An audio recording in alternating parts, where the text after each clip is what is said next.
NHI DCL এর DGM এর কাছে আমাদের সঙ্গে আমাদের দলের জেলার সভাপতি আছেন, জেলার অন্যান্য নেতৃবর্গর সঙ্গে কাঠিগড়া অঞ্চলের আমাদের 3 মণ্ডলের যারা আছেন তারাও ছিলেন। কাঠিগড়া, ওয়েস্ট কাঠিগড়া, কালাইন এই মণ্ডলে আমাদের প্রাক্তন যিনি আমাদের সংসদের প্রতিনিধি ছিলেন কাঠিগড়া, তিনি আছেন সুরেন্দ্রবাবু সহ। আমরা এখানে জেলার বিভিন্ন স্তরের মানুষরা এসেছি। মূল কারণ হলো যে শিলচর যে রাস্তাটা কিছুদিন আগে এনএইচআই ডিসিএল তাদের অধীনে নিয়েছে। নেওয়ার পরে আমরা ধরুন শুকনার সিজনে আমরা ভালো করে চলেছি, কিন্তু ইদানিংকালে বৃষ্টি হওয়ার পরে রাস্তার এরকম অবস্থা হয়েছে শিলচরের নাগরিকরা শিলচর শহরের মধ্যে চলাফেরা করতে পারছে না।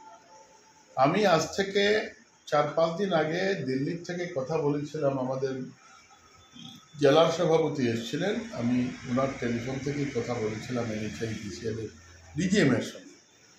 তো এই ক্ষেত্রে সামান্য জায়গায় একটু মেটলিং ইত্যাদি করে যাতে কোনো ক্রমে চলা যায় তার ব্যবস্থা চলছে।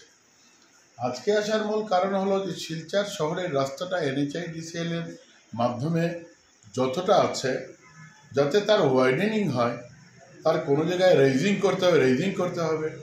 ড্রেন যেখানে আছে ড্রেনগুলোকে পুনর্নির্মাণ করার যদি প্রয়োজনীয়তা থাকে, প্রয়োজনীয়তা অনুসারে এগুলো যাতে করা হয় উইদিন শর্ট পিরিয়ড, এরকম নয় যে এটা একটা লং টার্ম মেজার।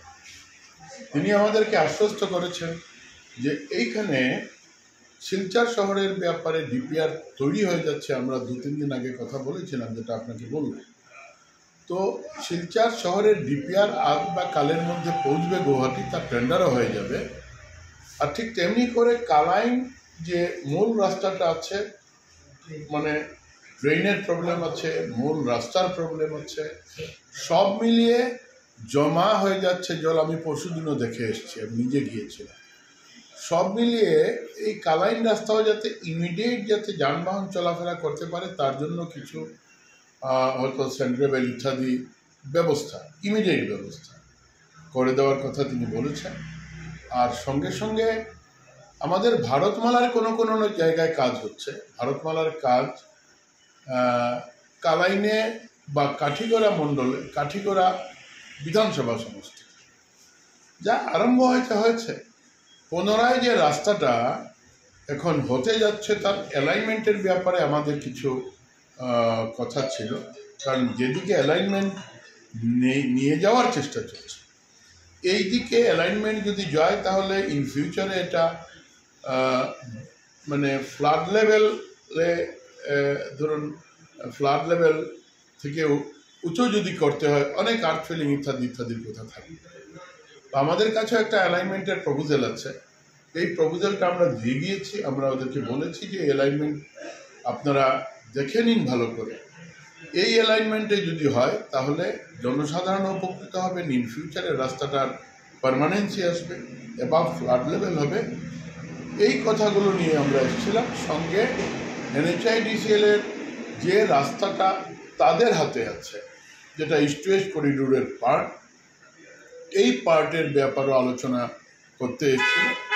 এই পার্টটা আমি আসা যাওয়ার সময় আমি দেখি মোটামুটি একটা কমপ্লিশনের পথে চলে গিয়েছে। ইদানিংকালে ল্যান্ডস্লাইড হয়েছে, এগুলোকে যাতে সম্পূর্ণভাবে সরিয়ে বাকিটা করা যায়। বাকি পোর্শনটা এনএইচআই ডিসিএল এর পরের পোর্শনটা নেহাইর হাতে আছে। নেহাই এই মুহূর্তে আমরা কথা বলতে পারছি না, কিন্তু আমি কিছুদিন আগেও নেহাইয়ের সঙ্গে কথা বলেছি।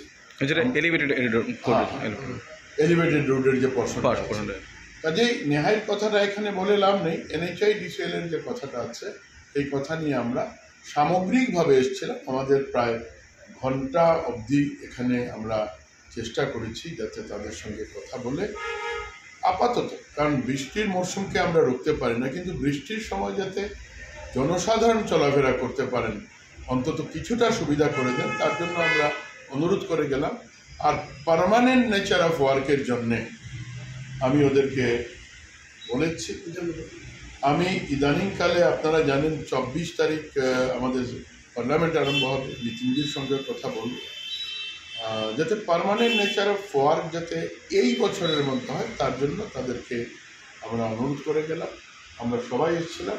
আর আমি আশা করি NHIDCL ইদানিংকালে যে অসুবিধার সৃষ্টি হয়েছে এটা খুব সত্ত্বর নিরসন হবে।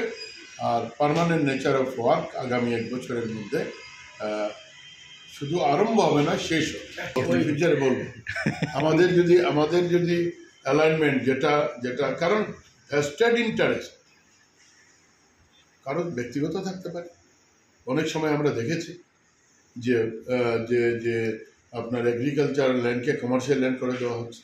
এগ্রিকালচারাল ল্যান্ডে যদি সাপোজ একটা ল্যান্ডে 100 টাকা পাওয়া হয় এগ্রিকালচারাল ল্যান্ডে, যখনই এটাকে কমার্শিয়াল করা হবে এটা 400 থেকে 500 চলে যাবে। কাজেই ব্যক্তিগত থাকতে পারে, তারপরেও আরও অন্যান্য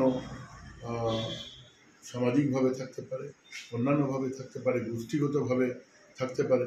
কাজেই এই আমরা তথ্য নিচ্ছি। সম্পূর্ণ তথ্য আসার পরে আমাদের কাছে যা আসবে আপনাদের